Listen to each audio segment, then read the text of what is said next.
Frontline Updates, where we delve deep into military strategies and updates from conflict zones. Today, we're discussing the progress of the ongoing special military operation as of today. I'm your host, Sharifa Mohammed MGT. I'm Colonel A.C. Oguntoye, an infantry officer. Russian armed forces continued multi-sector offensive and deep strike operations across the northern, central, and southern fronts. The day's actions reflect sustained pressure against Ukrainian mechanized, airborne, storm, marine, and territorial defense formations. Ukrainian forces suffered heavy equipment and personnel losses, including several Western-supplied artillery systems. Simultaneously, Russian aviation, UAVs, and missile forces intensified strikes against military airfields, UAV launch preparation sites, transport hubs, and energy infrastructure. Air defenses intercepted nearly 200 UAVs, and naval forces neutralized unmanned boats in the Black Sea. Welcome to Frontline Updates, the podcast that brings you in-depth insights into military operations from those leading them on the ground. Today, we're joined by Colonel A.C. Oguntoye, an infantry officer monitoring critical missions on the progress of the special military operation as of today. Colonel Oguntoye, thank you for being with us. Thank you. It's good to be here. Colonel, before we walk through the sectors, what stands out most about the December 4th operational picture? The most notable feature of December 4th is the synchronization between ground maneuver and systemic strike effects. The Russian armed forces didn't merely push forward along tactical axes, they targeted the deeper layers that support Ukrainian combat endurance: supply depots, EW stations, artillery systems, radar platforms, UAV launch preparation sites, and even energy nodes supporting military logistics. What we're observing is not a series of isolated engagements, but a coordinated operational design. Every sector's action is tied to a broader scheme, weakening Ukraine's rotational capacity and degrading the systems that enable them to sustain heavy combat.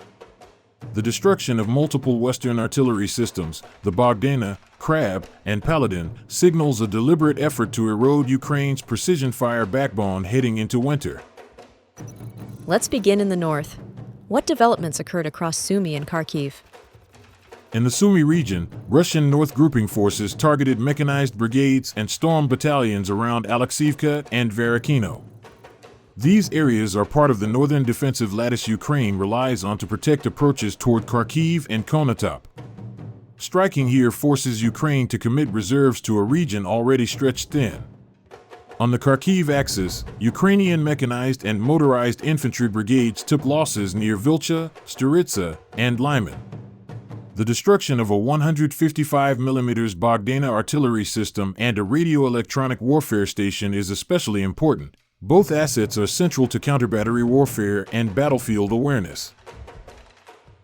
Does this suggest preparations for a renewed northern push? It suggests shaping rather than breakthrough. Russia is degrading Ukrainian artillery and EW capacity before attempting any major maneuver in winter's constrained mobility environment. Moving west, what did the West grouping accomplish? The West grouping reported improved tactical positions and inflicted losses on mechanized, storm, territorial defense, and National Guard brigades across Kupianska Zlovaya, Kucherovka, Kurilovka, Bogoslavka, and Novoplastanovka.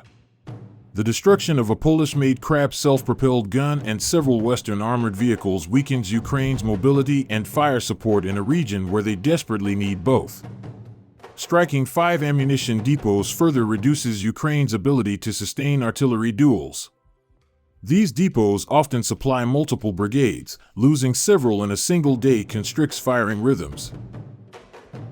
How significant are these depot losses long-term? They are cumulative and corrosive.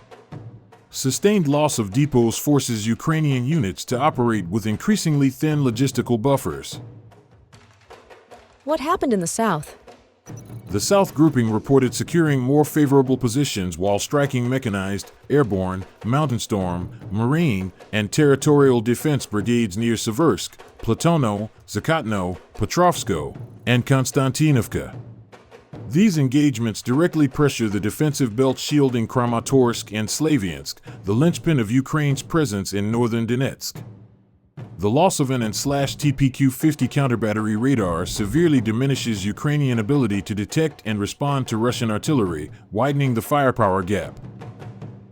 Is this sector becoming decisive? It is becoming strategically consequential. If Ukraine struggles to hold this arc, the entire northern Donbass configuration becomes vulnerable. The center sector had the heaviest reported Ukrainian losses. What explains the scale? This sector saw engagements involving nearly every type of Ukrainian formation: mechanized, ranger, airborne assault, storm battalions, unmanned systems units, marine infantry, National Guard, and territorial defense brigades. When such a diverse mix is engaged simultaneously, it's a sign of rotational stress. Ukraine is plugging holes with whatever is available. The destruction of a U.S. Paladin self-propelled gun and Croatian Heron rocket launcher is significant, as these systems are hard to replace. Russia's operational intent here is to exhaust Ukrainian endurance before applying more pronounced maneuver. Does the center show signs of collapse? Not collapse, but visible strain. Sustained attrition at this level forces Ukraine to shorten defensive lines or accept greater risk elsewhere. What progress was made by the East grouping? The East grouping continued pushing into Ukrainian defensive depth, engaging mechanized and storm formations across Vozdvizovka, Dobropol, Varvarovka, and Guliapol. Losses included armored vehicles and transport assets, undermining Ukrainian ability to maneuver laterally along the Zaporizhzhia front. These actions tighten Russian control over key routes, feeding Ukrainian defenders, and support a broader effort to destabilize the central Zaporizhzhia line. Finally, how did the Dnipro grouping operate today? The Dnipro grouping struck mechanized, mountain storm, and coastal defense brigades near Novodanilovka, Stepnogorsk, and Nikolskoye. The destruction of EW stations, depots, and vehicles is consistent with a theater-wide effort to dismantle Ukraine's command and sustainment capacity. This sector matters because it links the Zaporizhzhia and Kherson fronts. Degrading Ukrainian assets here limits their ability to reinforce either direction. Colonel, thank you for providing such a detailed briefing on the current military situation. Your insights are invaluable to our understanding of the conflict's dynamics. And thank you to our listeners for tuning in.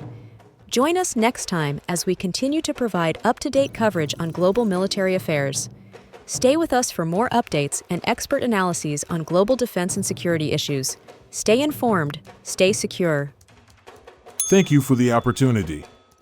The December 4th operational picture reveals a Russian strategy centered on systemic degradation rather than purely territorial gain. Ukraine's losses in artillery, EW systems, depots, and Western-provided armored vehicles reduce its ability to maintain tempo, coordinate fires, and defend complex terrain. Russia is clearly preparing the battlefield for deeper winter operations, constricting logistical arteries, exhausting Ukrainian reserves, and eroding the technological enablers of Ukrainian combat power.